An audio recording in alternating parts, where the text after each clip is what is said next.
जय हिंद प्यारे विद्यार्थियों। कैसे हो आप लोग? आशा करते हैं कि आप लोग ठीक होंगे और पढ़ाई के प्रति पूरी ईमानदारी से लगे होंगे। आज हम लोग शुरू करते हैं कक्षा 10 एनसीईआरटी का भौतिक विज्ञान अभ्यास 10। जो चैप्टर है, चैप्टर का नाम है प्रकाश ना। इंटरेस्टिंग चैप्टर है। और ये जो चैप्टर है या ये जो प्रकाश चैप्टर है आपका, प्रकाश से रिलेटेड चीज़ें आपको आगे की कक्षाओं में भी मिलेंगे। जैसे आप मान लो 12th में जा रहे हो या अपर क्लास में जा रहे हो तो वहाँ पे भी आपको इससे संबंधित चीज़ें मिलती रहेंगी। ये चीज़ आपका क्या होता है, बेस होता है। अगर ये बेस आप अच्छी तरह तैयार करके रखेंगे तो आगे के लिए आपको काफ़ी सुविधा होगा। और कक्षा 10 की दृष्टि से तो ये इम्पोर्टेंट है। थोड़ा सा इसको ढंग से देखेंगे हम। विज्ञान ऐसा चैप्टर होता है जिसको आप रट करके पास नहीं कर सकते। इसको क्या करना पड़ेगा, आपको अच्छी तरह से इसको क्या करना पड़ेगा, समझना पड़ेगा। अगर आप अच्छी तरह से समझ लेते हैं तो साइंस क्या होता है, भूलता नहीं है। और जो लोग रट करके सोचेंगे, रट करके हम साइंस को क्या करें, क्या नाम होता है कि पेपर दे लेंगे, परीक्षा पास कर लेंगे, तो खाली पेपर देंगे, परीक्षा पास करेंगे, आगे वो कुछ भी नहीं कर पाएंगे।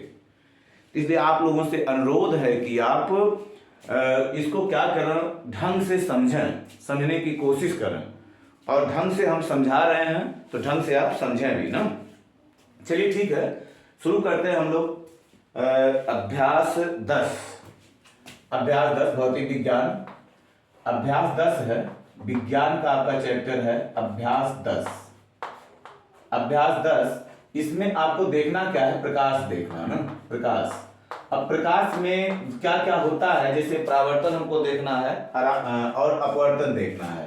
इसमें क्या क्या चीजें हम लोग देखेंगे, परावर्तन देखेंगे, परावर्तन क्या चीज होता है, और क्या देखेंगे, अपवर्तन देखेंगे। दो चीजों को हमको देखना है ना, परावर्तन क्या होता है, अपवर्तन क्या होता है। तो ये दो चीज आपको क्लियर करना है इसमें। तो चलिए हम लोग शुरुआत करते हैं। सबसे पहले हम लोग क्या करते हैं, देखते हैं कि प्रकाश, जब चैप्टर का नाम है प्रकाश तो हम लोग ये सोचते हैं प्रकाश होता क्या है। तो बहुत से लोग क्या कहते हैं कि प्रकाश क्या होता है, प्रकाश वह चीज होता है, क्या नाम होता है, जिससे हमकी वस्तुएं दिखाई देती हैं, जिससे वस्तुओं को हम लोग देख सकते हैं, वह माध्यम होता है। तो ऐसा कदापि नहीं है। ये आवश्यक नहीं है कि अगर प्रकाश हो तो वस्तुएं आपको दिखाई देंगी। जैसे मान लो तो कैसे ये होगा, जैसे मान लीजिए आप बुक पढ़ रहे हो, लाइट कट गई, बुक पढ़ रहे हैं, मोबाइल के सहारे से आप क्या कर रहे हैं, अक्षरों को पढ़ रहे हैं ना। अक्षर आप सब पढ़ते चले जा रहे हैं। जब मोबाइल क्या कर रहे हैं, किताब के ऊपर चला रहे हैं तो अक्षरों को क्या कर रहे हैं, आप ठीक ढंग से पढ़ ले रहे हैं। लेकिन अगर क्या किया जाए, उसी प्रकाश को आपकी आंख पे जला दिया जाए, आंख पे जला करके कहा जाए चलो अब किताब को पढ़ो, प्रकाश तो अभी भी है ना, प्रकाश अभी भी है, और आपसे कहा जाए चलिए किताब को पढ़िए, तो आप नहीं पढ़ पाएंगे। इसलिए यह आवश्यक नहीं है कि प्रकाश अगर होगा तो वस्तु इनको दिखाई देंगी। वस्तुओं का दिखाई देना या न देना किस बात पे निर्भर करता है कि जो प्रकाश है, प्रकाश पड़ कहाँ रहा है। प्रकाश हमेशा कहाँ पड़ना चाहिए, बिंब के ऊपर पड़ना चाहिए। जब बिंब के ऊपर प्रकाश पड़ेगा तो आपको वस्तु बिंब अपने आप से ही दिखाई देगी। ऐसा ही एक उदाहरण और है, जैसे मान लीजिए आपके वहाँ कोई गेस्ट आया हुआ हो और रात का समय हो, उससे गेस्ट से कहा जाए क्या नाम होता है, जो नल हो, आप जहाँ गेस्ट बैठा हो, गेस्ट से कुछ दूरी पे नल हो। फिर अगर क्या किया जाए, गेस्ट के आंख पे क्या किया जाए, टार्च को जला करके कहा जाए कि प्लीज चलिए हाथ को धुलिए, हाथ पैर धुलिए, और रोशनी को क्या किया जाए, उसके आंख पे जलाया जाए, तो वो नल के पास नहीं जा पाएगा। क्यों नहीं जा पाएगा? क्योंकि नल उसको दिख ही नहीं रहा है, प्रकाश है फिर भी नल नहीं दिख रहा है। लेकिन अगर आप क्या करें, दूर से जाकर के आप नल के पास चले जाएं, नल के पास जाकर के टार्च वहां पे जलाएं और गेस्ट को बोलें कि आइए श्रीमान जी, तो जो गेस्ट आपका होगा वो आराम से क्या करेगा, पहुंच जाएगा, नल के पास पहुंच जाएगा। इससे क्या आपको क्या आभास होता है, इससे क्या पता चलता है आपको, इससे इस बात का हमको ज्ञान होता है कि प्रकाश होने से बिंब नहीं दिखाई देगा। प्रकाश होना कहाँ चाहिए, बिंब के ऊपर होना चाहिए। अगर बिंब के ऊपर प्रकाश पड़ेगा तो वहां से परावर्तित होकर के प्रकाश कहाँ पहुंचेगा, हमारी आंख में पहुंचेगा, तब वो बिंब हमको दिखाई देगा। दीवार के बाहर जो चीज होती है, या कोई व्यक्ति दीवार के बाहर खड़ा है, वो हम रूम में होकर के उसको हम लोग नहीं देख पाते। क्यों नहीं देख पाते? क्योंकि उसके पास से क्या होता है, प्रकाश हमारी आंख में नहीं आता है। जब उसके पास से प्रकाश हमारी आंख में आएगा, हमारी आंख की रेटिना में जाएगा, तब वो बिंब हमको दिखाई देगा या वो व्यक्ति हमको दिखाई देगा। लेकिन अगर क्या किया जाए, वो खिड़की के पास खड़ा हो, खिड़की को खोल दिया जाए, खिड़की के दरवाजों को खोल दिया जाए, तो अब क्या होगा, प्रकाश उस व्यक्ति से हमारी आंख में आने लगेगा, तो वो व्यक्ति हमको क्या होगा, दिखाई देने लगेगा ना। इसलिए क्या जरूरी है? जरूरी यह है कि किसी भी व्यक्ति को देखने के लिए व्यक्ति से जब परावर्तित होकर के प्रकाश क्या होता है, हमारी आंख में आता है, तब वो बिंब हमको क्या होता है, दिखाई देता है ना। तो ठीक है, हम लोग देखते हैं प्रकाश। प्रकाश क्या हो सकता है? प्रकाश किसे हम लोग कह सकते हैं? प्रकाश, लाइट ना। देखो, प्रकाश, लाइट क्या हो सकता है ना। इमेजिन कीजिए, लाइट क्या हो सकता है? लाइट क्या होता है? एक एनर्जी होता है। अब आप पूछोगे एनर्जी कैसे होता है? एनर्जी कैसे होता है? एनर्जी इस तरह से होता है, क्योंकि अगर लाइट क्या होता है, किसी बिंब के ऊपर पड़ता है, तो या बिंब के ऊपर पड़ता है, तो उसको क्या कर देता है, थोड़ा बहुत गर्म कर देता है। अगर सूर्य का प्रकाश है तो वो बस बिंब को या किसी भी वस्तु को क्या करेगा, उसको हीट दे देगा, वो गर्म हो जाएगा। गर्म कैसे हुआ वस्तु? क्योंकि लाइट में क्या थी, एनर्जी थी। तो लाइट क्या होता है? लाइट एक प्रकार की क्या होती है, ऊर्जा होती है। लाइट, प्रकाश एक प्रकार की ऊर्जा होती है जो हमारे आंख की रेटिना को क्या करता है, उत्तेजित करता है। जब उत्तेजित कर देता है तो वस्तुएं हमको क्या होती है, दिखाई देती हैं। अब रेटिना क्या होता है? रेटिना वास्तव में क्या होता है, हमारी आंख में पाई जाने वाली एक सतह होती है जिसपे किसी भी बिंब का क्या होता है, प्रतिबिंब बनता है। तो ये आगे वाले चैप्टर में इसको अच्छी तरह से सीखेंगे। नेत्र क्या होता है, नेत्र के बारे में अच्छी तरह सीखेंगे। फिलहाल अभी आप ये समझें कि प्रकाश क्या होता है। प्रकाश एक प्रकार की ऊर्जा होता है जो हमारे आंख की रेटिना को उत्तेजित करता है, जिससे वस्तुएं हमको क्या होती हैं, दिखाई देती है। बिंब हमको क्या होता है, दिखाई देता है। तो इस तरह से तो ये प्रकाश हो जाएगा ना। डिफिनीशन आप क्या करना, जिस हिसाब से हम बोल रहे हैं उस हिसाब से वीडियो को रोक करके डिफिनीशन अपने आप से लिख लीजिएगा ना। तो ये तो हो गया, प्रकाश हो गया नहीं। अब इसमें क्या होता है, प्रकाश जो होता है, प्रकाश वास्तव में आता कहां से है? तो उसके लिए क्या होता है, एक प्रकाश स्रोत होता है ना। तो हमको कुछ चीजों को देखना, जो बेसिक चीजें इसकी हैं, जिसका ज्ञान आपको कक्षा 6, 7, 8 में दिया गया है। 6, 7, 8 हम जानते हैं कि आप अच्छी तरह से पढ़े नहीं होंगे, पढ़े भी होंगे तो क्या होगा, थोड़ा सा डिलीट हो गया होगा। तो हम ये सोच के आपको पढ़ा रहे हैं कि आप प्रकाश के बारे में कुछ भी नहीं जान रहे हैं, तो वहां से हम इसकी शुरुआत कर रहे हैं ना। तो सबसे पहले इसमें हमको ये जानना है कि वास्तव में प्रकाश स्रोत क्या होता है, सोर्स ऑफ लाइट क्या होता है ना। प्रकाश स्रोत ना, प्रकाश स्रोत हम लोग किसे कहते हैं, प्रकाश स्रोत ना। प्रकाश स्रोत हम लोग किसे कहते हैं, सोर्स ऑफ लाइट क्या होता है, सोर्स ऑफ लाइट ना।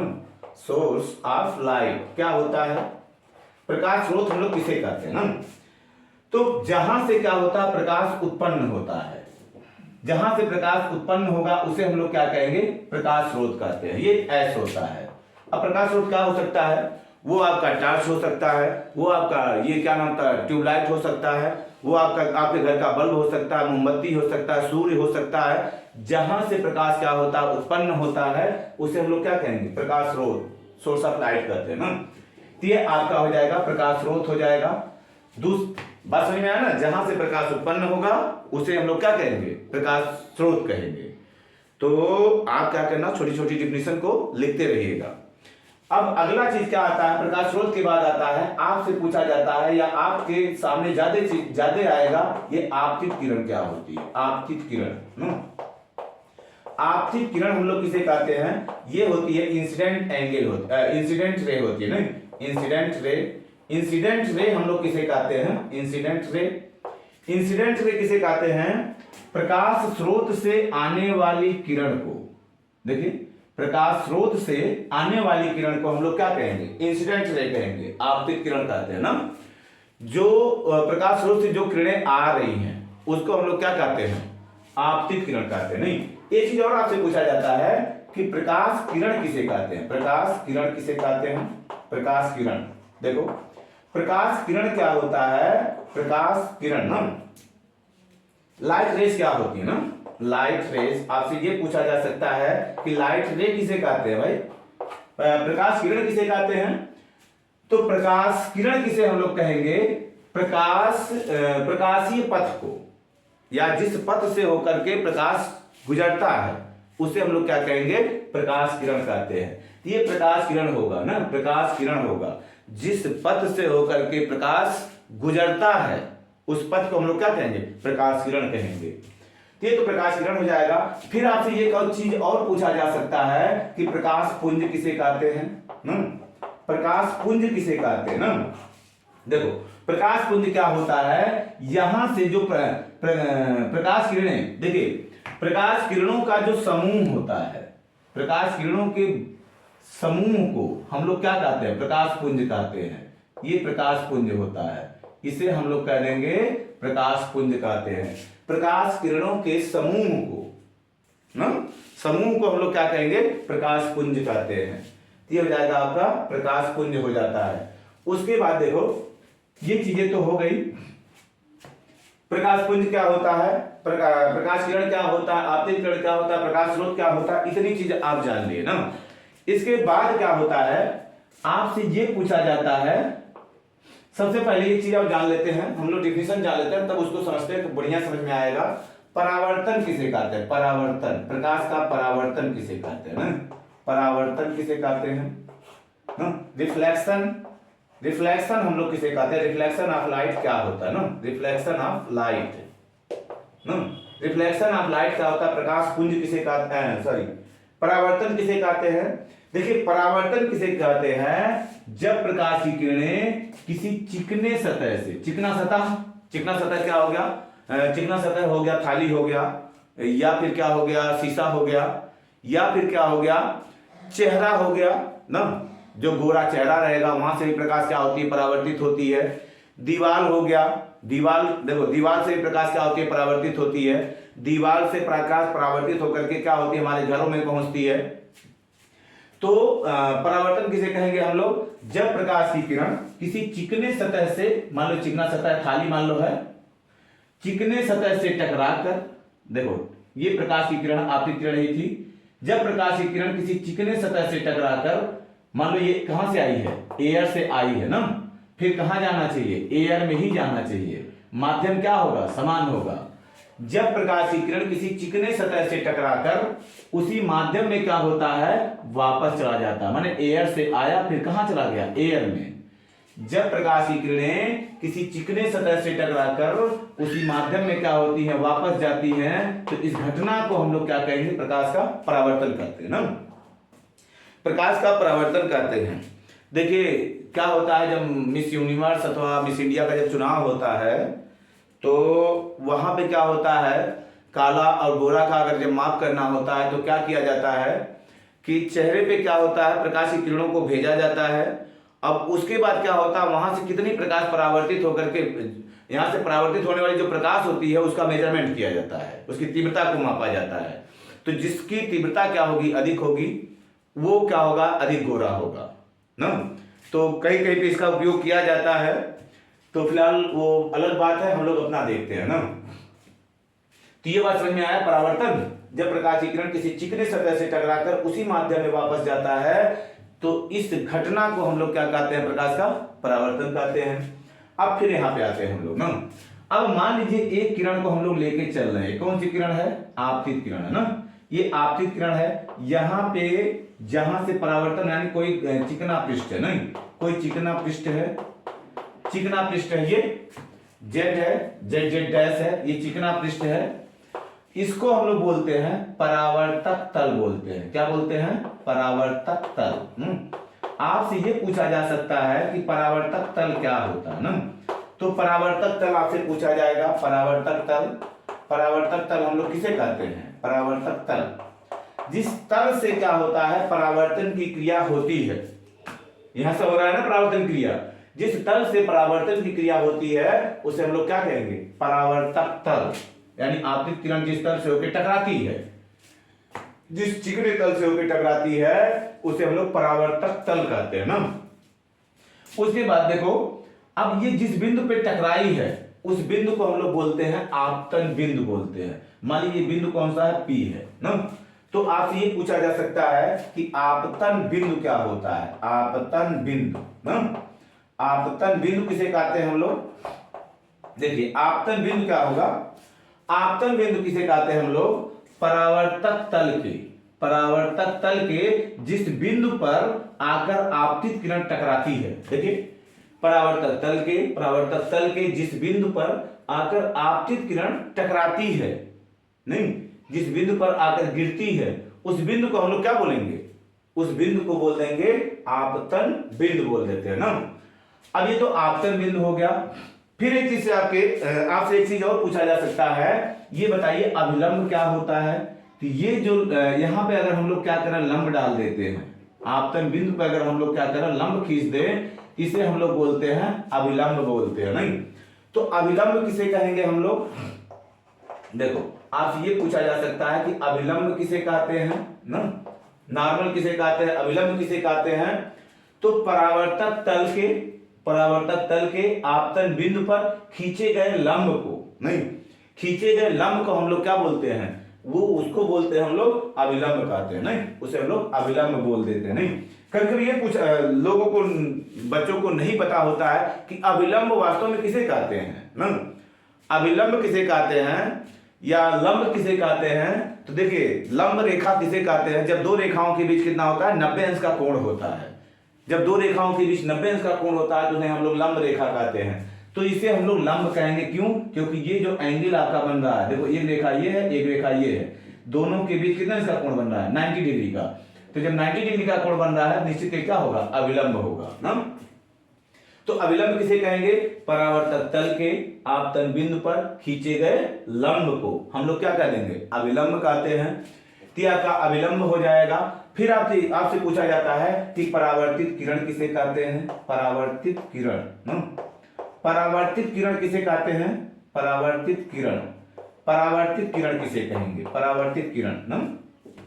देखो परावर्तित किरण क्या होता है, परावर्तित किरण, परावर्तित किरण, परावर्तित किरण क्या होता है, देखो परावर्तित किरण क्या होगा, जो किरण परावर्तक तल से टकरा करके, देखो परावर्तक तल से जो किरण परावर्तक तल से टकरा करके उसी माध्यम में वापस जाती है ना। जो किरण, ये किरण आई, टकराई, टकरा करके जो किरण वापस जाएगी, इस किरण को हम लोग बोलते हैं परावर्तित किरण कहते हैं ना। ये हो जाएगा परावर्तित किरण हो जाएगा, परावर्तित किरण, ये परावर्तित किरण होगा। ये कौन सी किरण है आपकी, ये आपतित किरण हो जाएगी, आपकी आपतित किरण हो जाएगी ना। तो परावर्तित किरण और आपतित किरण, इतनी चीज क्लियर हो गई कि आपतित किरण क्या होती है, परावर्तित किरण क्या होता है, अभिलंब क्या होता है। ये क्या है आपका अभिलंब होता है, ये अभिलंब है ये। इस तरह से आपका अभिलंब बन गया ना। अब एक चीज और आएगा, इसके आगे क्या पूछा जा सकता है आपसे, ये पूछा जाएगा आपतन कोण किसे कहते हैं, आपतन कोण ना, आपतन कोण किसे कहते हैं, आपतन कोण किसे कहते हैं, आपतित किरण। देखिए अगर आपको डिफिनेशन लिखना होगा, परिभाषा लिखना होगा, तो जो चीजें मैं बोल रहा हूं उन चीजों को क्या करिए, आप नोटबुक पे लिखते रहिएगा ना, नोटबुक पे लिखते रहिए, आपका क्या हो जाएगा, डेफिनेशन भी तैयार हो जाएगा, नोट्स भी तैयार हो जाएगा ना। तो आपतन कोण किसे कहते हैं, इसको हम लोग आई अक्षर से शो करते हैं ना, एंगल ऑफ इंसिडेंस इसको बोला जाता है। ये हो जाएगा आपतन कोण, आपतन कोण आई होता है, नहीं आपतन कोण का डेफिनेशन क्या बनेगा, खुद से बनाइए, आपतित किरण ना, रटना नहीं है आपको, रटना नहीं है, फिगर को दिमाग में बैठाइए, अपने आप से दिमाग में सेट हो जाएगा। तो आपतन कोण किसे कहेंगे, आपतित किरण, आपतित किरण और अभिलंब, आपतित किरण और अभिलंब के बीच के कोण को हम लोग क्या कहेंगे, आपतन कोण कहते हैं। आपतित किरण और अभिलंब के बीच के कोण को हम लोग क्या कहेंगे, आपतन कोण कहते हैं। ये आपका हो जाएगा आपतन कोण। फिर पूछा जाएगा परावर्तन कोण किसे कहते हैं, परावर्तन कोण, परावर्तन कोण, परावर्तन कोण हम लोग किसे कहेंगे, एंगल ऑफ रिफ्लेक्शन इसको बोलते हैं। इसको आर अक्षर से हम लोग शो करते हैं ना, आर अक्षर से शो करते हैं। तो हमारे ख्याल से आपको पता चल गया होगा कि परावर्तन कोण किसे कहेंगे, परावर्तित किरण और अविलंब, बात समझ में आया ना। परावर्तित किरण और अविलंब के बीच के कोण को हम लोग क्या कहते हैं, परावर्तन कोण कहते हैं। ये वाला जो कोण बनेगा क्या हो जाएगा, परावर्तन कोण। ये आपतन कोण, वो क्या हो जाएगा, परावर्तन कोण हो जाएगा। समझ में आ गया ना। परावर्तित किरण और अविलंब के बीच के कोण को हम लोग क्या कहेंगे, परावर्तित किरण। तो इतनी चीजें क्या है, बेसिक चीजें हैं, थोड़ी सी जानकारी आपको होनी चाहिए। उसके बाद क्या होता है, हम लोग देखते हैं प्रतिबिंब क्या होता है ना। प्रतिबिंब या प्रकाश का गुण देख लेते हैं। पहले हम लोग प्रकाश का गुण देख लेते हैं। प्रकाश का गुण, तो बातें समझ में आई होंगी। इसको क्या करेंगे आप, वीडियो को पॉज कर करके चीजों को क्या करते हैं, नोट्स करते रहेंगे। और 2 बार 3 बार आप क्या करेंगे, वीडियो को देखेंगे तो अपने आप से चीजें आपके दिमाग में फिट होती चली जाएंगी ना। एक बार जब दिमाग में फिट हो गई चीजें सही से, तो आपको भूलने वाली चीज नहीं होती है। फिजिक्स जो होती है भूलने वाली चीज नहीं होती है ना। तो ठीक है, हम लोग ये देखते हैं कि प्रकाश के गुण क्या होते हैं ना। प्रकाश के बहुत गुण होते हैं। कुछ गुण हम लोग यहाँ पढ़ेंगे और ज्यादा से ज्यादा गुणों को, इसके प्रॉपर्टीज को हम लोग पढ़ेंगे जब उच्च क्लास में जाएंगे, उच्च कक्षाओं में जाएंगे, तब इसके ज्यादा गुणों को हमको वहां पे देखना रहेगा। तो प्रकाश का गुण क्या होता है, प्रकाश का गुण, प्रॉपर्टी ऑफ लाइट क्या होता है, प्रकाश का गुण। देखिए प्रकाश का गुण क्या होता है, कौन कौन सा गुण इसमें होता है। तो पहला तो गुण आप देख लिए क्या होता है, परावर्तन होता है, परावर्तन होता है ना, परावर्तन होता है। दूसरा क्या होता है, अभी आगे हम लोग सीखेंगे, अपवर्तन होता है। परावर्तन तो समझ में आ गया, जब प्रकाश की किरण किसी चिकने सतह से टकरा करके उसी माध्यम में वापस जाती है, इस घटना को हम लोग परावर्तन कहेंगे। अपवर्तन भी आगे देखेंगे हम लोग। ये हो जाएगा, परावर्तन हो गया, अपवर्तन हो गया। विवर्तन होता है ना, विवर्तन। देखो विवर्तन जो होता है, वास्तव में विवर्तन के बारे में अभी आपको ज्यादा पढ़ने की जरूरत नहीं है। विवर्तन जो है आपको क्या करना है, आगे की कक्षाओं में हम लोग कक्षा 12वीं कक्षा में क्या करेंगे, इसके बारे में विधिवत अध्ययन करेंगे। विवर्तन होता क्या है, वास्तव में जो प्रकाश होता है, प्रकाश को माना गया है क्या होता है, इसका चौथा गुण क्या होता है, प्रकाश सीधी रेखा में चलता है ना। प्रकाश सीधी रेखा में चलता है, सीधी रेखा में चलता है। अब आप ये कहेंगे इसका मतलब क्या होता है, सीधी रेखा में चलता है। हम लोग कैसे जानेंगे प्रकाश सीधी रेखा में चलता है, नहीं, प्रकाश सीधी रेखा में चलता है, इसको जानने के लिए क्या करेंगे, आप एक पाइप लीजिए, ऐसा पतला पाइप होना चाहिए। पतली पाइप लेकर के क्या करें, आप इसमें से किसी भी बिंब को देखेंगे, किसी भी वस्तु को देखेंगे, तो वस्तु अगर सीधे है तो इसमें से देखेंगे सीधे वस्तु क्या होगा, आपको दिखाई देगा। लेकिन अगर हम लोग क्या करते हैं, पाइप को थोड़ा सा क्या करें, मोड़ दें, नहीं, उस व्यक्ति को, जो व्यक्ति आपके सामने खड़ा था उसको इधर खड़ा कर दिया जाए और पाइप को मोड़ दिया जाए, ऐसे मोड़ दें। अगर आप मोड़ने के बाद क्या हो जाएगा, मोड़ने के बाद क्या होता है, अब उस व्यक्ति को आप देखने का प्रयास करें तो क्या वो व्यक्ति दिखाई देगा, नहीं दिखाई देगा। क्यों, क्योंकि वो जब व्यक्ति क्या था, आपके सामने था, जब आपके सामने था तो वहां से जो प्रकाश आ रहा था, उससे टकरा करके जो आ रहा था, वो सीधे आपकी आंख में चली जा रही थी, क्योंकि प्रकाश सीधे चल रहा था।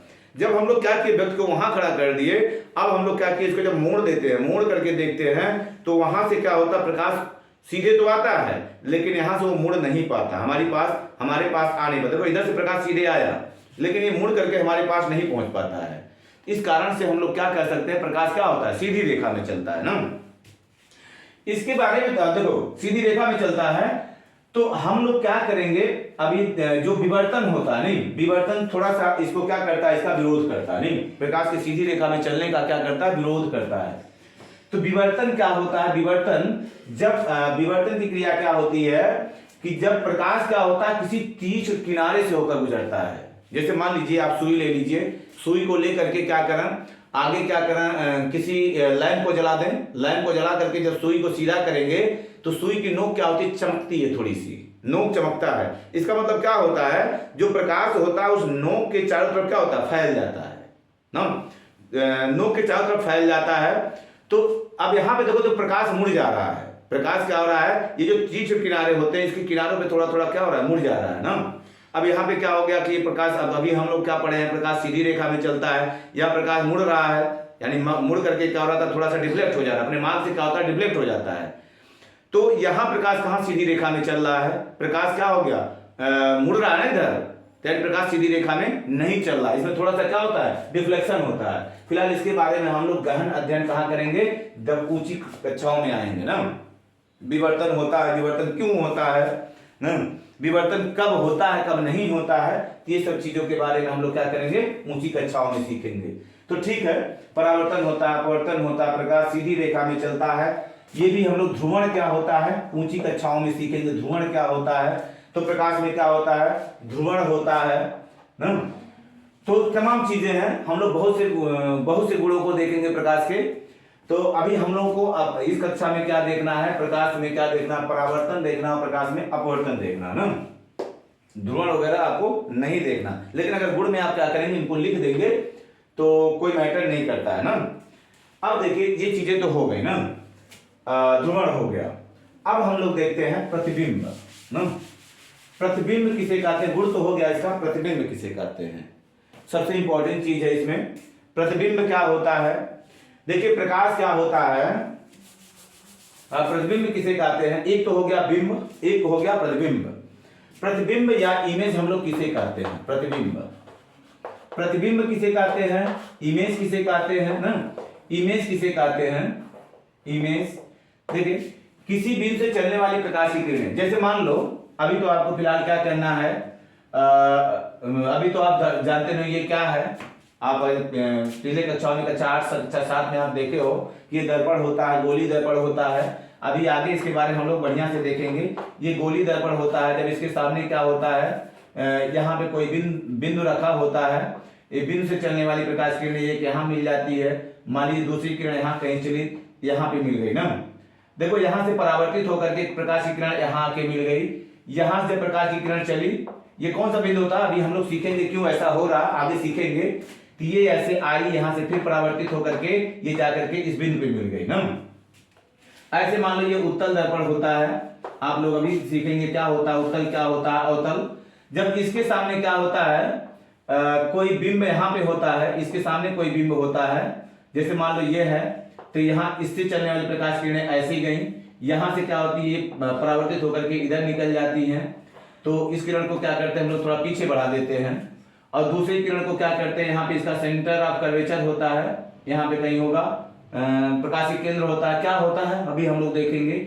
यहाँ से जो प्रकाशिक किरण, हम लोग क्या समझने की कोशिश कर रहे हैं, प्रतिबिंब, प्रतिबिंब समझने की कोशिश कर रहे हैं। ये जो किरण जाती है, देखिए इधर से कलई होता है, प्रकाश में क्या होता है, दर्पण में इधर से पेंट होता है, पेंट को पार करके प्रकाश जाएगी नहीं। तो इसमें क्या होता है, ये किरण ऐसे गई, फिर क्या होती है, ऐसे निकल जाती है। इसको जब हम लोग पीछे बढ़ाते हैं तो यहाँ पे काटती हुई प्रतीत होती है, यानी इस बिंब का यहाँ पे एक प्रतिबिंब बन जाता है, नहीं प्रतिबिंब। इसको हम लोग आभासी प्रतिबिंब बोलते हैं, इसको क्या बोलते हैं, वास्तविक प्रतिबिंब। सबसे पहले ये समझो प्रतिबिंब क्या होता है। प्रतिबिंब क्या होता है, किसी बिंदु से होकर चलने वाली प्रकाश की किरणें, देखो किसी बिंदु से होकर, ये हम लोग क्या देख रहे हैं, खाली परावर्तन देख रहे हैं। परावर्तन क्या होता है, प्रकाश की किरणें चिकनी सतह से टकराकर वापस आ जाती हैं। और अपवर्तन क्या होता है, वो क्या करती है, पारगमित हो जाती है, दूसरे माध्यम में चली जाती हैं। अपवर्तन विभाग की बात है ना। तो हम लोग परावर्तन देख रहे हैं, किसी बिंदु से चलने वाली, मान लो ये ऑब्जेक्ट है ना, ये क्या है आपका, इमेज है, यहाँ पे ऑब्जेक्ट है, ये क्या है, इमेज है ना।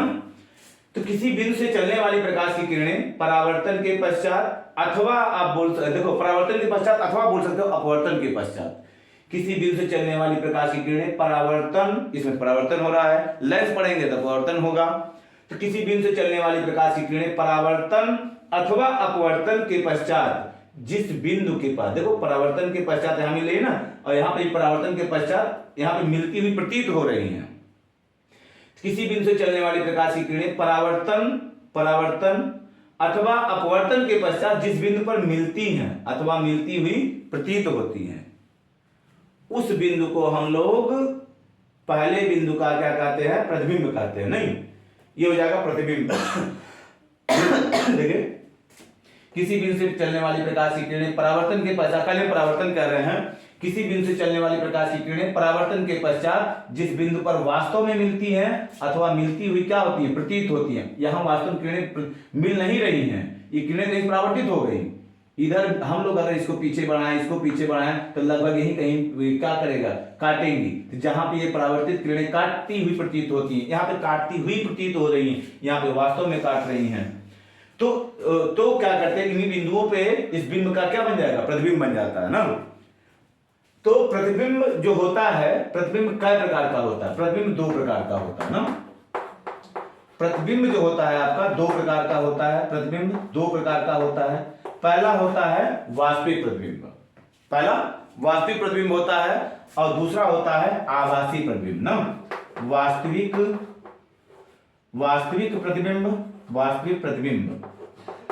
वास्तविक प्रतिबिंब होता है, और दूसरा होता है आभासी प्रतिबिंब होता है। आभासी प्रतिबिंब होता है, आभासी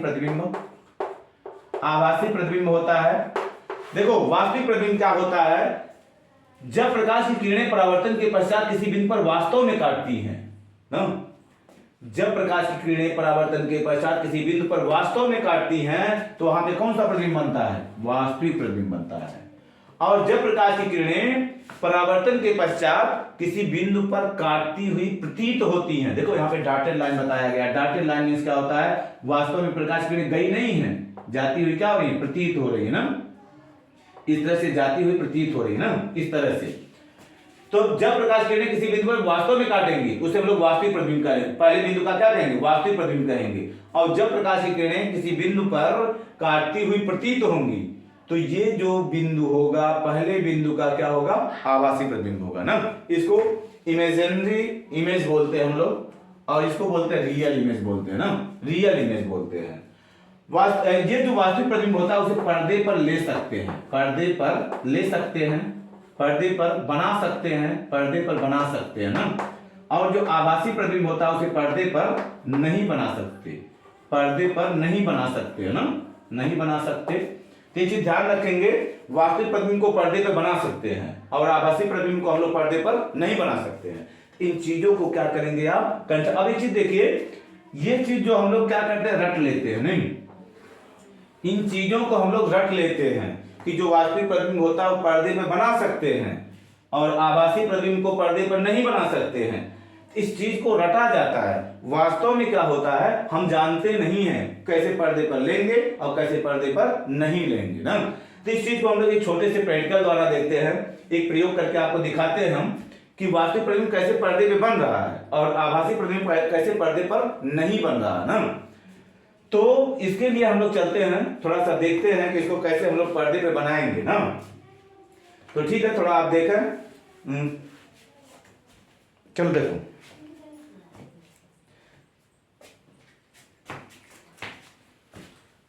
इसको हम लोग देखते हैं थोड़ा सा।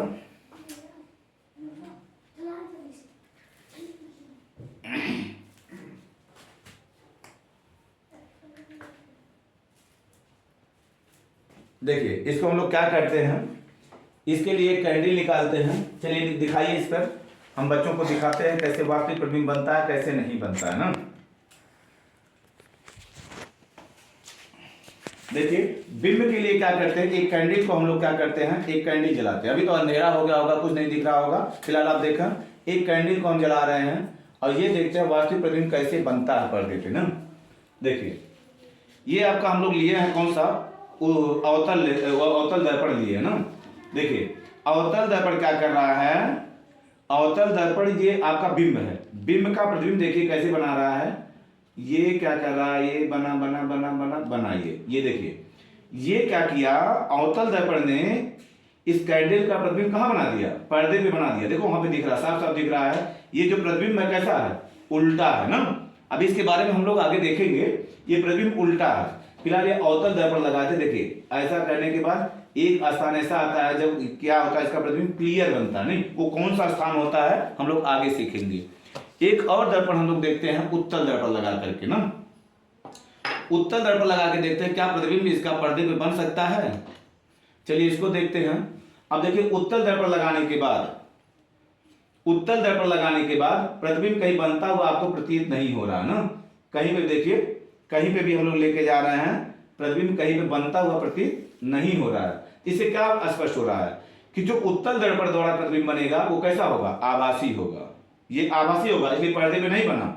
और अवतल दर्पण द्वारा जो प्रतिबिंब बना था वो कैसा होगा, वो वास्तविक होगा, क्योंकि पर्दे पे क्या हुआ था, बना था। इस तरह से इसको हम लोग कहते हैं पर्दे बनता है, पर्दे पे नहीं बनता। चलिए लाइट चालू कीजिए।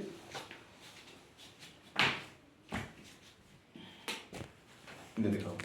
इस तरह से हम लोग देख रहे हैं, इस तरह से हमारे ख्याल से कि चीजें आपको समझ में बहुत अच्छी तरह से आ गई होंगी और वास्तविक और आभासी प्रतिबिंब के बारे में आप अच्छी तरह से समझ गए होंगे। इसके शेष चीजों को क्या करेंगे, अभी वीडियो थोड़ा सा बड़ा हो जा रहा है, तो मेरा ख्याल है कि आपको समझ में आया होगा। आप इन चीजों को क्या करें, वीडियो को रोक करके, वीडियो को देख करके नोट्स खुद से बनाना है, नोट्स बना करके चीजों को तैयार कर लें। फिर अगले वीडियो में जब हम लोग देखेंगे कि दर्पण क्या होते हैं, गोली दर्पण क्या होते हैं, अवतल दर्पण क्या होता है, उत्तल दर्पण क्या होता है, इससे संबंधित और चीजों को देखेंगे। तो आगे की वीडियो में फिर हम लोग मिलते हैं। तब तक के लिए जय हिंद, जय भारत।